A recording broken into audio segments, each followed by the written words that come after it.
Simone Everett didn't just inherit a company, she inherited a promise. A promise her parents sealed in blood, sweat, and sacrifice before the world took them too soon. Her name was synonymous with the Houston skyline, a city that owed more of its modern pulse to the Everett family than most people would ever care to admit. But behind the glass towers and the glossy magazine profiles was a woman who had been running from grief since she was 17 years old. And the man she married? He wasn't running from anything. He was hunting. Welcome back, family. You've found a space where strength is celebrated and truth is never softened. Like Simone, we believe that the darkest chapter is never the final one. Thank you for being here. Now let's step into her story and watch what happens when a woman the world counted out decides she's not done counting. Simone Everett grew up understanding that legacy wasn't a gift. It was a responsibility that came wrapped in grief.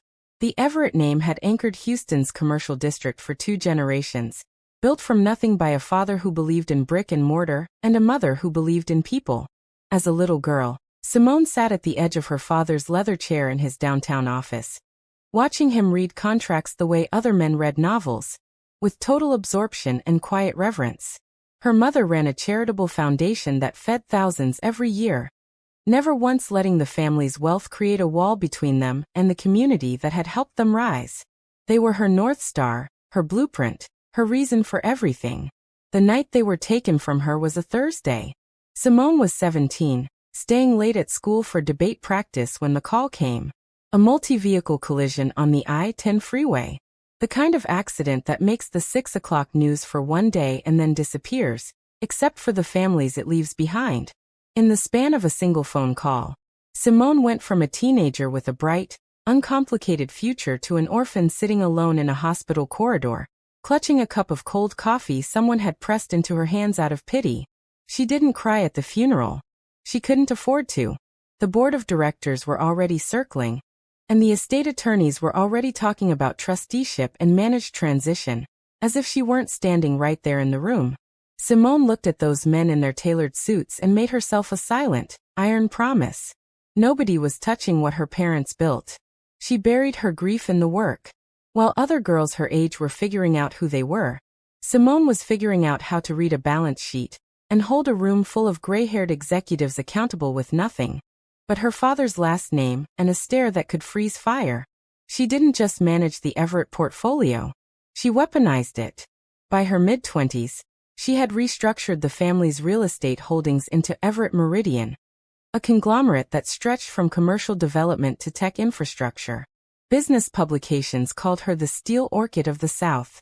Beautiful, precise, and impossible to break. And she looked the part. Simone was tall with warm brown skin that seemed to hold the light, sharp cheekbones, and a pair of dark eyes that gave nothing away in a boardroom. Her voice was low and deliberate, the kind of voice that made people lean in, not because she was soft but because she made every word count. She wore power the way other women wore perfume. Naturally, without effort, without apology. Her Tanglewood estate was magnificent, the kind of home that appeared in architectural digests and made people stop their cars. She had the private art collection, the rooftop pool, the curated wine cellar. She had earned every inch of it. But in the quiet hours, when the house staff had gone home and the lights of the city glittered below her like a field of cold stars, Simone felt the particular loneliness of a woman who had built a fortress so tall nobody could see over the walls to find her. She had everything her parents had wanted for her. Everything except someone to come home to. She had spent so long being strong that she had forgotten what it felt like to simply be known. To sit across from someone who wasn't calculating what she was worth. To be seen, not as the steel orchid or the Everett heir, but as Simone, the girl who still kept her mother's favorite recipe card in her desk drawer, and who sometimes drove past her childhood home just to remember what safe felt like. That was the wound Derek Holt found, and he pressed on it like he had been trained to.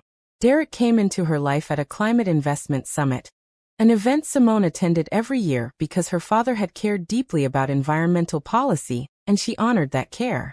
She was standing near the window of the hotel's ballroom, nursing a glass of sparkling water and declining small talk, when he appeared. He didn't come to her immediately.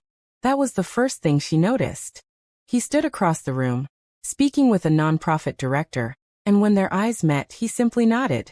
Respectful. Unhurried. Like a man who had nowhere better to be. When he finally approached, he didn't mention Everett Meridian or her Forbes ranking or the profile that had run in Texas Monthly 3 weeks prior. He asked her what she thought the real cost of inaction on infrastructure policy would be in 20 years. And then he actually listened to her answer. He was handsome in a way that felt deliberate. A square jaw and dark eyes that communicated warmth, and a presence that suggested steadiness. He told her he was a policy consultant, that he worked with mid-level governments on sustainable urban planning, that he found corporate ladder climbing exhausting and preferred meaningful work to impressive titles. He made modesty look like confidence. To a woman who spent her days surrounded by men performing their ambition, Derek felt like an exhale. The courtship was slow and exquisitely calculated. Though Simone wouldn't understand that until much later. He remembered everything she said in passing. The name of the neighborhood cafe her mother had loved. The anniversary of her parents' accident.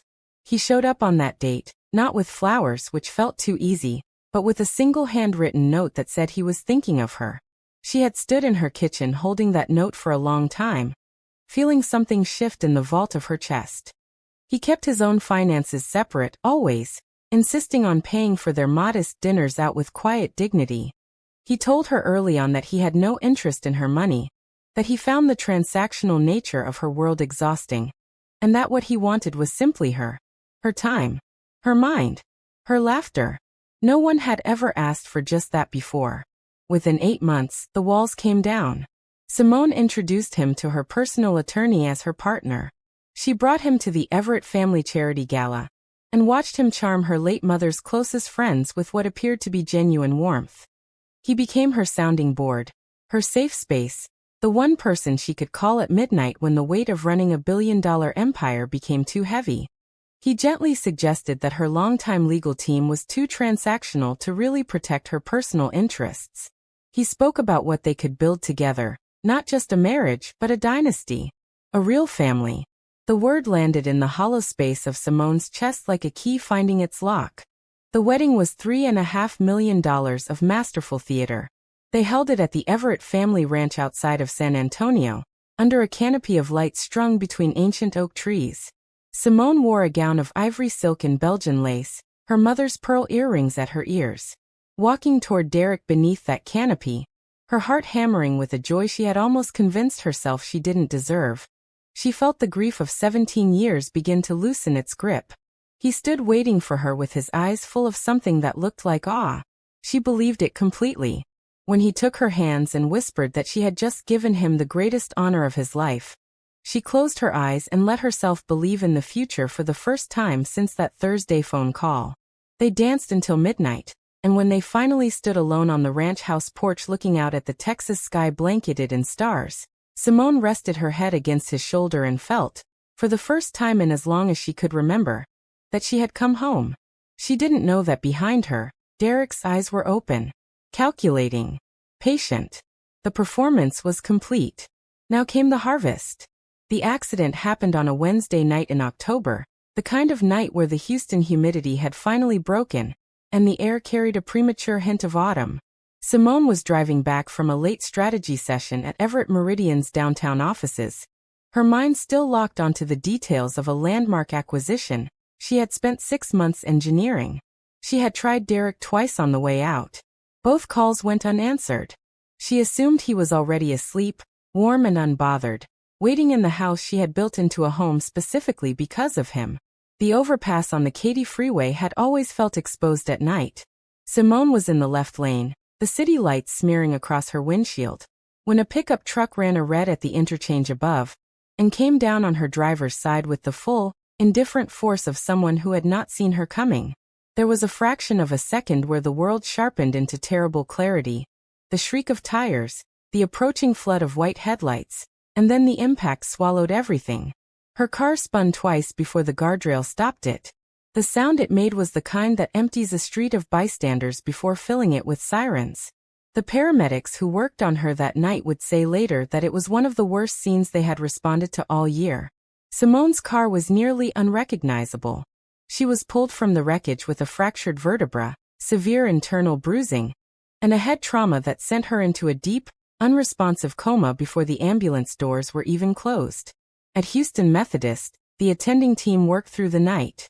The prognosis was guarded, which in the language of medicine meant that no one wanted to say the word permanent out loud yet. Her name was trending on Houston news sites by morning. But in the silent dark behind her eyes, Simone knew nothing. She was somewhere else entirely, drifting in a warm, muffled nothing, unhurt and untouchable, while out in the world, the man she had trusted was making very efficient use of the quiet. Derek Holt arrived at the hospital 90 minutes after the crash, which was long enough to make a phone call, not long enough to suggest urgency. The nurses found him composed, not stoic, which would have been understandable, but composed, the way a man is composed when he has already run the math and found it favorable. He accepted their sympathy with the measured grace of a man who had rehearsed for this moment. He sat by her bedside for exactly the right amount of time each day, long enough to be noticed by staff, short enough to leave him hours of operational freedom. To anyone watching, he was a devoted husband holding himself together for the sake of hope. In his mind, he was a man on a clock. He returned to the Tanglewood estate on the second night. He moved through Simone's private office with the proprietary ease of someone who already considered the address his own. The power of attorney documents had been signed 6 months into their marriage, during a weekend in Napa when Simone had been softened by good wine, and the feeling that she had finally found someone she could let in. Derek had framed it as mutual protection. She had signed without hesitation, one of the only times in her professional life she had ever signed anything without reading every line. He had been counting on exactly that. The offshore work came first. Simone kept accounts in the Cayman Islands and in Singapore, accounts tied to international partnerships that the board only partially understood. Derek moved those funds with the speed and precision of someone who had been planning this for much longer than anyone knew, funneling them through a series of shell entities he had established before the wedding under different names and holding structures. Each transfer was a silent amputation. He didn't take it all at once. He took it the way rising water takes a room, steadily, from the bottom up, until everything is submerged. The real estate came next. The Everett family portfolio included the downtown office complex her father had built from the ground up, a retail development in the Galleria district, a beachfront property in Galveston, and the Tanglewood estate itself. Derek visited notary offices and title companies across 3 counties, presenting himself as a husband desperately trying to consolidate assets to cover catastrophic medical expenses. He had practiced Simone's signature until it was indistinguishable from the original. He wept in 2 of those offices. The clerks had offered him tissue and processed the documents without question. He emptied the safe deposit boxes. The Everett family jewelry, including Simone's mother's pearl bracelets and her father's engraved cufflinks from the night he rang the opening bell on the New York Stock Exchange, went to a private buyer Derek had identified before the accident. To him they were inventory. He liquidated Simone's private art collection through a London dealer who asked no questions. He sent emails from her secure account to the Everett Meridian Board, citing a confidential medical assessment that suggested she would never return to full cognitive function. He painted the portrait of a woman already lost, so that by the time she woke up, if she woke up, the canvas of her life would be his. He brought in his own people. The longtime head of estate security was replaced within the first 2 weeks. Simone's personal assistant of 6 years received a generous severance, and a non-disclosure agreement delivered by a man she had never met.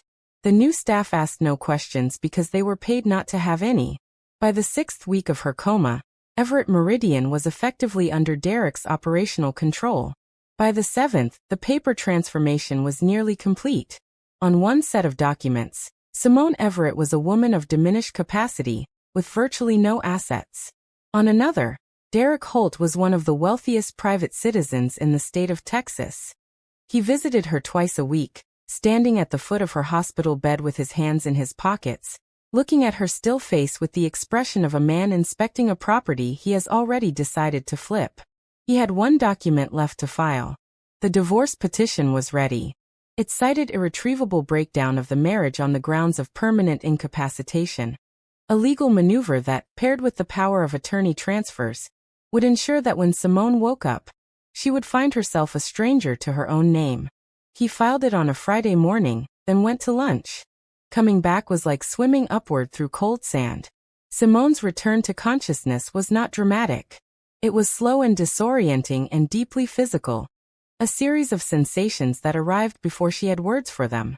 The chemical bite of antiseptic. The mechanical wheeze of the ventilator. A pressure behind her eyes that felt like weather. When she finally opened them, the fluorescent ceiling of the ICU was the first thing she saw. And for a long, blurred moment, she thought she was late for a meeting. She waited for Derek. In those first fragile hours of awareness, it was the thing she was most certain of, that he would be there. Rumpled from weeks of vigil, exhausted from hope, his hand reaching for hers the second her eyes opened.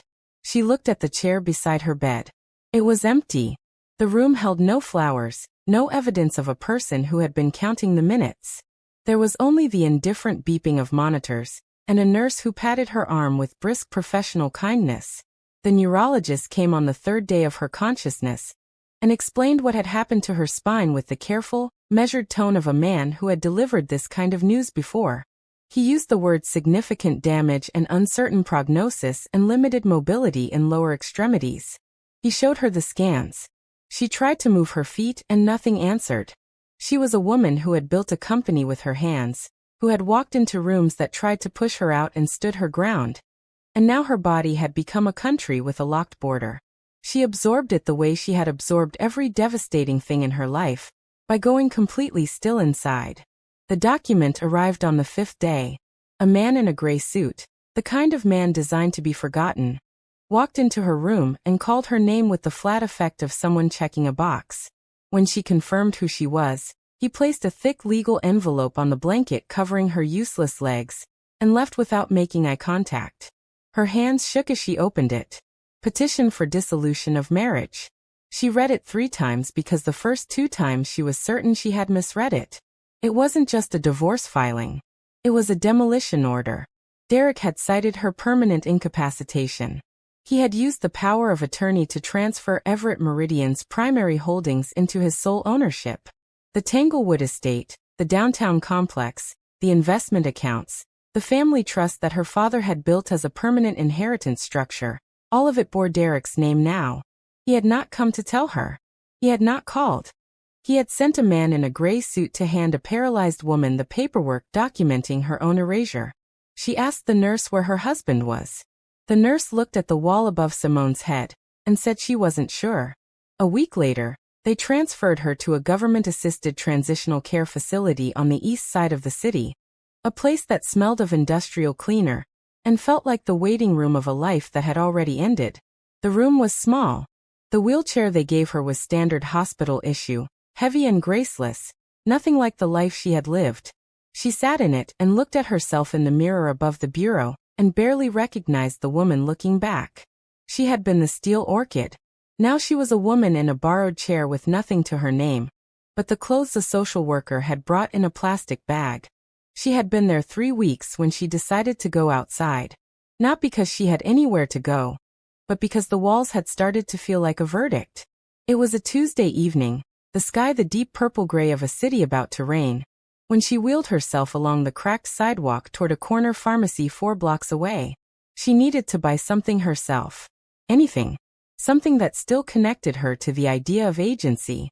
The rain started without warning, the way Houston rain always does. A curtain dropped from the sky with no preliminary drizzle. Within seconds the sidewalk was slick and dark, and Simone was fighting the chair's heavy wheels against a surface that seemed determined to resist her. Near the base of a sloped curb at the edge of a crosswalk, the front wheel caught a seam in the concrete. The chair pitched forward. She had no way to brace herself properly. She went down hard onto the wet pavement, the impact jarring and cold, the gutter water soaking through her clothes immediately. She lay there for a moment, the rain striking her face, and felt something she had managed to avoid feeling for months. She felt finished. She tried to push herself up and her palms slid on the wet asphalt. She tried again and her arms, weakened by weeks of disuse, refused to cooperate. People moved past on the other side of the street. One person glanced over. None of them stopped. She was just a woman in the rain, and the city had too many of those to slow down for. Then she heard it. The low, Precise sound of a high-performance engine decelerating, then stopping. Car doors. Footsteps that were unhurried but immediate. The footsteps of someone who had already made a decision before they hit the ground. A man crouched beside her. He wore a black overcoat, and the rain was already darkening his hair and shoulders, but he gave no indication that this bothered him. His face was angular and sharp-featured, with the kind of stillness in his expression that suggested he had seen far worse things than a woman on a wet sidewalk and had handled every one of them. He put a steady hand on her arm, not pulling, not pitying, just anchoring. "You're hurt," he said, his voice carrying the faintest trace of an accent, Korean, softened by years but still present in the rhythm of his syllables. "I'm fine," Simone said, which was so obviously untrue that it almost made him smile. "Let me help you," he said. It wasn't a question.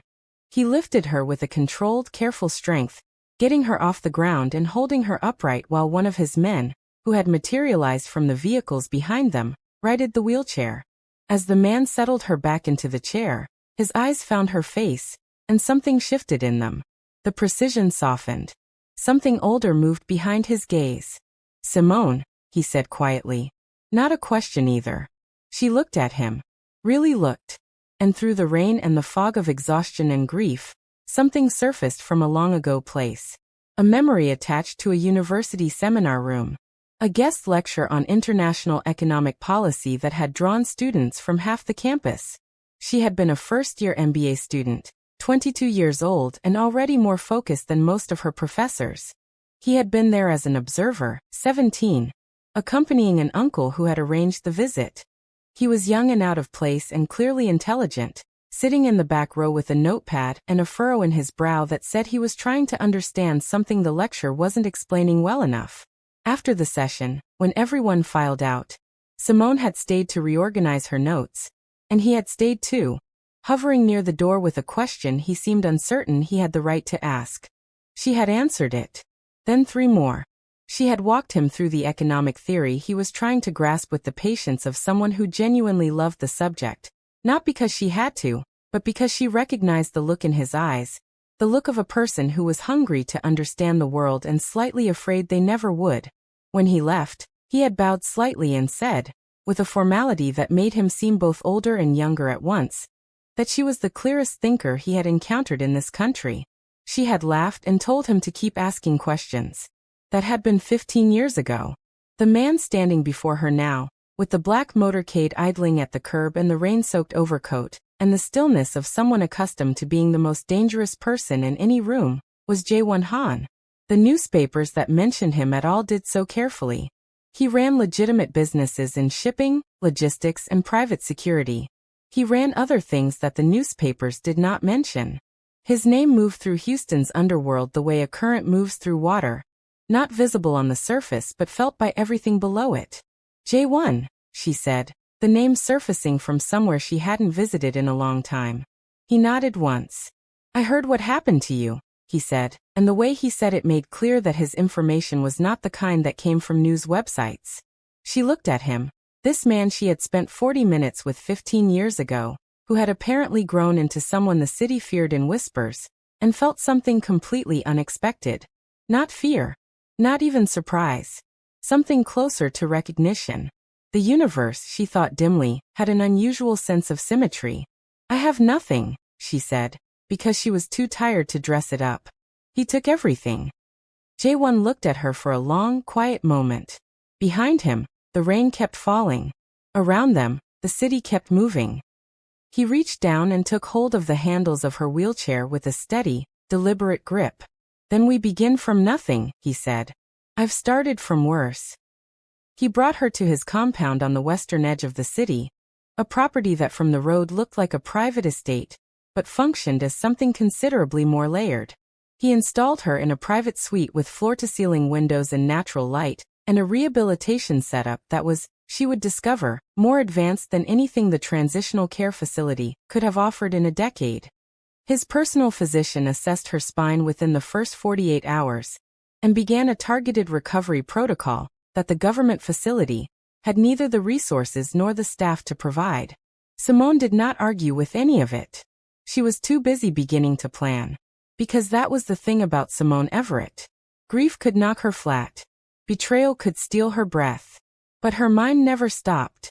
Even in the depths of her loss, some engine inside her kept running, cataloging, cross-referencing, refusing to accept the narrative that Derek had written for her. Within 2 weeks of arriving at J1's compound, she had converted the sitting room of her suite into a command center.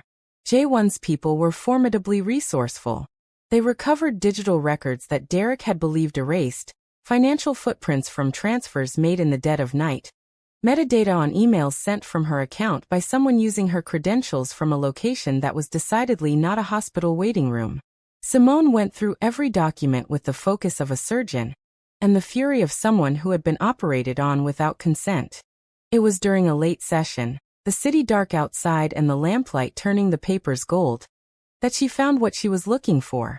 Deep in the Everett Meridian corporate charter, in a passage her father's founding attorney had drafted 3 decades prior specifically because her father had seen enough hostile acquisitions to know that family legacies needed their own immune system, was a bloodline continuity clause. Any transfer of the primary family asset, which the charter defined as the founding commercial property on Main Street where the company had been incorporated, required either a unanimous board resolution or the verified, in-person signature of a direct blood heir confirmed to be of sound and unimpaired mind. Derek had transferred everything else. He had been meticulous and ruthless and almost complete. But he had not liquidated the founding property, because that one required her signature, and he hadn't been able to get it while she was in a coma. And by filing the divorce on the grounds of her permanent incapacitation, he had legally established that she was incapable of providing it. He needed to sell that property to an overseas investment group, to launder the final tranche of stolen funds and make his position unassailable. But he couldn't sell it without her. And if she was incapacitated, the only alternative was a unanimous board vote, and he was 1 seat short of having that. He had painted himself into a corner with his own brush. He just didn't know it yet because he didn't know she was awake, upright, and getting stronger every day in a house he had no idea she was in. He needs that sale to close his loop, Simone said, her voice carrying a calm that had nothing gentle in it. If it doesn't close, the shell companies are undercapitalized and the whole structure starts to unravel. He'll be desperate to push the board to that unanimous vote. J1 sat across from her, his forearms on the table, his dark eyes tracing the same documents she was reading with the particular attention of a man accustomed to identifying vulnerabilities. So we let him push, he said. We let him call the board meeting, Simone said. We let him set the room, pour the water, feel the wind in his hands. She looked up. And then I walk in. J1 studied her. Not the empire, not the stolen assets. Her.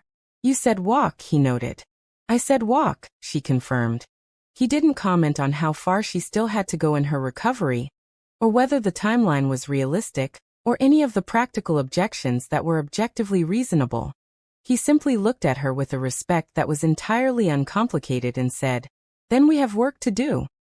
The board meeting was scheduled for a Thursday, which struck Simone as fitting. It was on a Thursday that she had lost her parents. It seemed correct that it would also be the day she reclaimed everything they had built. Derek had assembled the Everett Meridian board in the company's flagship conference room on the 22nd floor of the Main Street building, the very building whose sale he needed to authorize. He had spent a week cultivating the right atmosphere of inevitability, sending the board members projections and legal summaries, and the kind of confident correspondence that made a foregone conclusion feel like wisdom. He sat at the head of the table in a charcoal suit, the final transfer documents stacked neatly before him, a man 2 signatures away from never having to perform again. The board members sat in their chairs with the uneasy compliance of people who had told themselves they had no choice. They had been shown medical documentation. They had been told Simone would never function at this level again.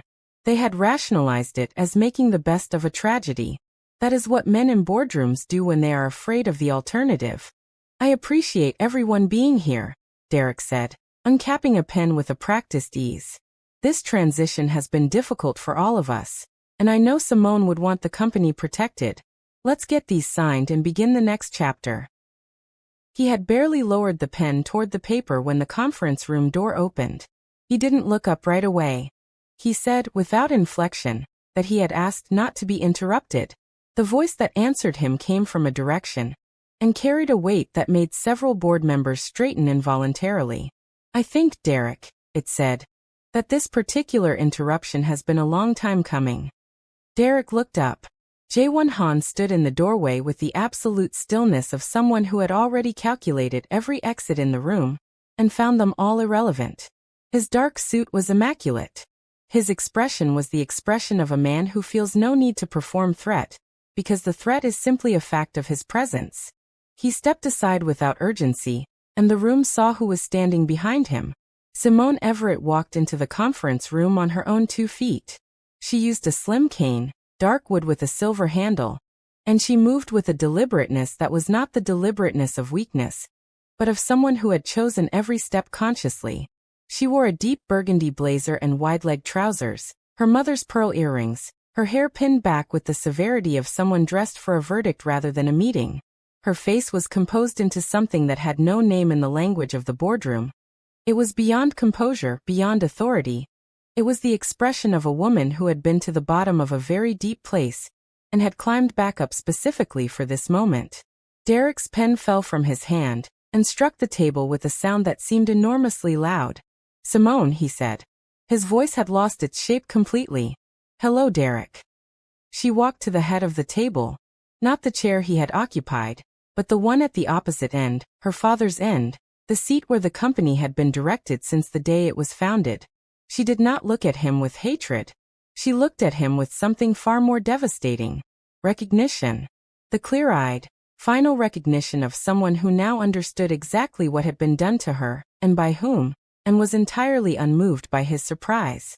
The sale is finished, she said, settling into the chair and placing her cane across the armrests with the ease of someone in their own home. Before anyone touches another document in this room, I want to make something clear to this board. She looked at each of them in turn, slowly, without theatrics. I am Simone Adrian Everett. I am the sole blood heir to the Everett family charter. I am of entirely sound mind. And under the bloodline continuity clause in Article 14 of this company's founding documents, not one transaction that occurred during my medically verified incapacitation can be finalized without my signature, which I will not be providing. Jae-won moved to the side of the room and set a leather portfolio on the credenza behind him. One of his associates opened it and began placing documents on the table, one by one, with the methodical patience of someone laying out evidence for a jury that has already reached its verdict. My associates, Jae-won said, his voice carrying its quiet absolute authority across the room, have spent the last several weeks reconstructing every transaction made under the power of attorney during Ms. Everett's coma. Wire transfers, forged notary seals, impersonation of a legally incapacitated individual, fraudulent communications sent from her private accounts to this very board. He paused. In this city, certain things are understood. What is not understood, and what will not be tolerated, is a man who treats a woman's tragedy as an opportunity and then sits in her chair drinking her company's water. Derek pushed back from the table. His voice, when he found it, had the thin, desperate quality of a bluff being called in a language he didn't actually speak. I have legal documentation. The power of attorney is valid. You can't just walk in here and... The power of attorney, Simone said, her voice quiet and absolute, was executed under conditions of marital fraud and has been challenged in filing with the Harris County District Court as of 9 o'clock this morning. She let that settle. Additionally, you'll find that Brooks and Everett family law has a long history of being very specific about what constitutes a valid consent to transfer. My father made sure of that. She allowed herself one small, precise smile. He trusted no one with what he built. It appears the instinct was genetic. Derek looked around the room for an ally, and found only averted eyes, and the particular stillness of people who have realized they have been in the wrong meeting for a very long time. Jae-won moved to the window and looked out at the Houston skyline, his back to the room, his posture that of a man who has finished being interested in a problem.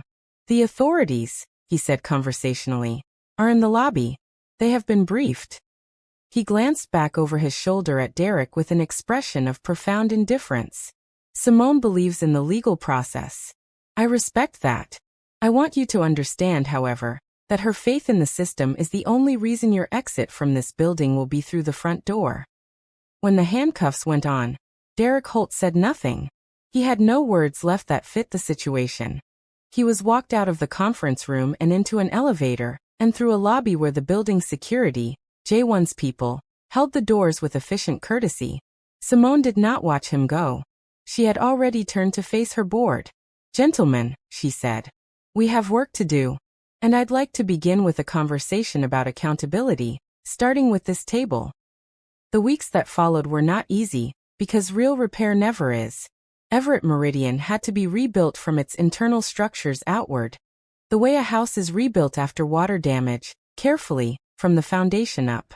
Simone worked 12-hour days and went to physical therapy in the mornings before the office opened, sometimes with J1 present in the corridor, reading something or making calls, available without being intrusive. He had a talent for that, she discovered. Presence without pressure. The willingness to be nearby without demanding that she account for it. Derek's trial proceeded through the courts with the grinding efficiency of a case where the evidence is overwhelming and the defendant's attorney knows it. He was convicted on multiple counts of financial fraud, document forgery, and criminal breach of fiduciary duty. He was sentenced to 22 years. Simone attended the first day of the trial, and none of the others. She had already said everything she needed to say, and was busy building what came next. What came next was something her father would have recognized, and her mother would have loved.